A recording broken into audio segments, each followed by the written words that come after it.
What's up guys, David here once again for the weekly show. This is where we talk about the weekly recap, a Q&A, and also other stuff we all care about on this channel. Cool? Cool. So first things first, little self-promotion, pretty shameless. My new t-shirts are still in store, so check it out in the link below. You can get smiles per gallon and some other cool stuff too. As for the key tags, I'll let you guys know when those are back in stock. Next, I also want to thank everybody from last weekend's weekly show about the Drift 240 and also supporting me on Wheelwell. We didn't get the friend count we needed quite yet, so we're almost there. So I just wanted to thank everybody who has added me so far. If you haven't been on Wheelwell yet, it is a pretty awesome new site, so make sure to search David Patterson and you can find me and send me a friend request there. Wheelwell is digging about 5,000 to 10,000 friends in order to me really get a jump start on this drift car, but also I gotta get the VIN number stuff fixed, which is not cool. If you guys don't remember from last week, I found out that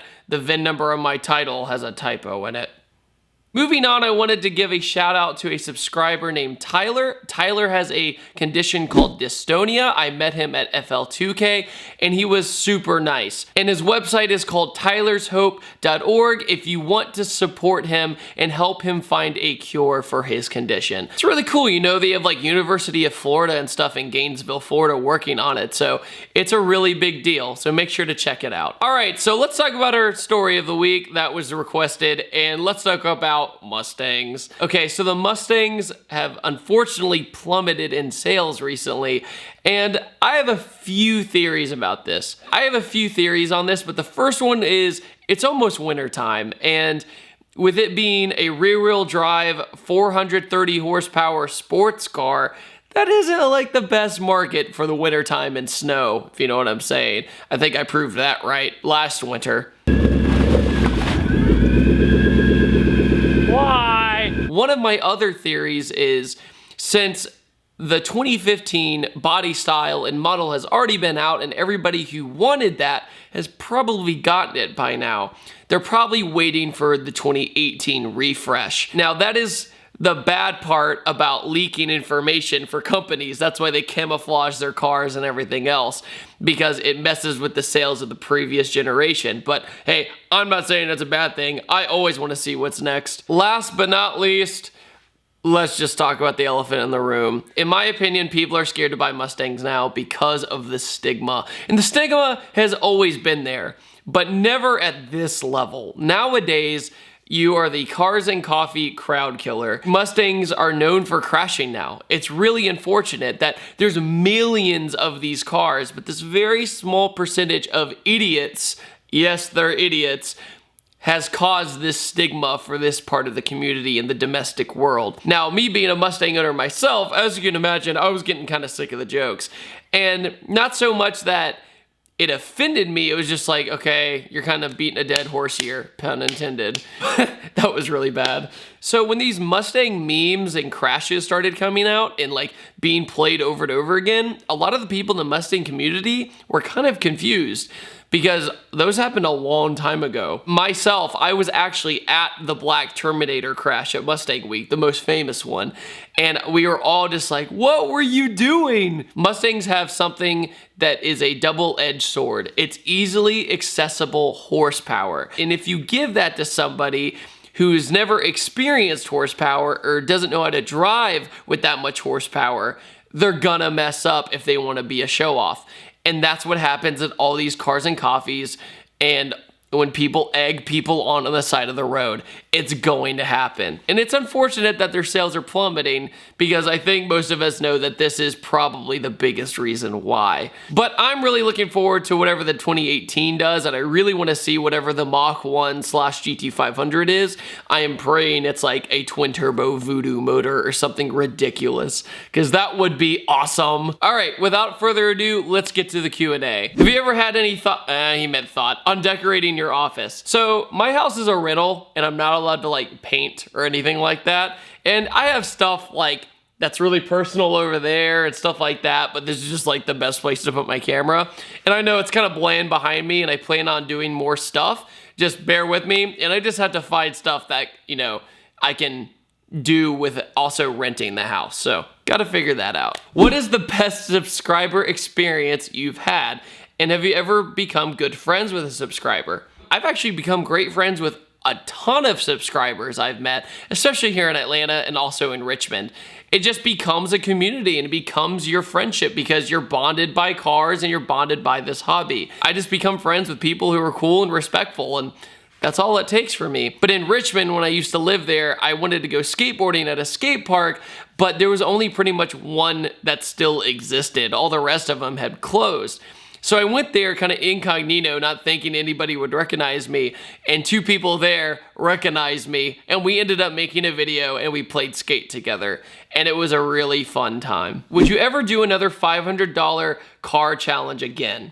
Okay, so the $500 car challenge videos were one of my best memories I've ever done. It was a crazy experience. It was pretty miserable at times, but it's still an awesome memory. Driving a doorless limo from Orlando to Miami was one of the sketchiest things I've ever done. Driving blindfolded on a racetrack, you know, silly things, jumping the Cadillac. It was so much fun. And even though the video series flopped, which is really unfortunate, I still had a fantastic memory. So just for that reason, maybe later down the road I would do it again. But video-wise, I can't really expect it to do well now that I've seen that it doesn't. So I pretty much do those for myself and also for the experience. Angel asks, how come you never done an SRT4 review? This is not a joke. It's because all of them have broken on me. And it's not during the review or after review, it's always been before the review. And I've tried to do modified ones that have really showed the potential of the car because that's what I wanted to prove, if that makes sense. But unfortunately, they always keep breaking on me. So it's not that I didn't want to, it's just I haven't been able to. I did have an opportunity back in Virginia who might be watching. He's a good friend of mine, but I moved before we were able to do it. But that's the only reason why. Nothing personal against the car. Opinions on the Rotary engine. Like it, hate it, love it, don't even care about it. I find the Rotary engine to be neat. I think it's really cool. It's an interesting concept. And I think the Wankel principle is an awesome idea. I think their ability to rev to the sky is really intriguing. And they're a ton of fun to drive. Would I own one? It's a high maintenance engine. The FB RX-7 that I reviewed, yes, I reviewed a Rotary. Hardly anybody's seen it, but I have. That was a pretty high maintenance engine, and you have to mix the gases at the gas station. I mean, I haven't done that since I've owned a mini bike in like middle school. Alex asks, do you ever feel that there is hate in the car community for not having a manual transmission? I do think that there is a hate not having a manual transmission. The manual transmission is something that is kind of a rite of passage for a car guy, and it's always good to know how to drive stick. But do I think that you have to have it? Not really, because I think it all depends on your environment, where you live, what's your purpose, drag racing, drifting, circuit racing. I don't know what you're trying to do. It could be a daily driver. Drag racing, for example, if you just wanted consistent times, the way to go is auto. Nothing is more frustrating on a drag strip than missing a gear by accident. Not because you're a bad driver, just because it happens. Overall, I think the hate should not be there, and it should just be preference on what your goal is. Can we say that shoes from Texas are dumb? Yes, Patrick, we can. Jake asks, what modifications were cool in the early 2000s? Not cool in the later years, but now coming back. That's a really good question. I think that obnoxious body lines are coming back, obviously, with like Liberty Walk and Rocket Bunny and all that kind of stuff. They had body kits in the early 2000s that were pretty tacky, but it was personalization to your car. A part of me kind of wishes sometimes that we still had that much, you know, pizzazz or whatever. I still wish that everybody's car looked really different from each other, even if it meant tacky vinyls on it. But that still made you different from the guy next to you. So yeah, I think we kind of lost our way there, but I think neon's definitely coming back. Big wings are back. All that stuff's coming back. So Who knows anymore? All right, guys, I'm going to close out the show by asking, what do you guys think of the Mustang sales drop? What do you think caused it? Let me know in the comment section below. Make sure to hit like and hit that subscribe button if you haven't already. And I will see you guys next time, and take it easy. Have a fantastic day.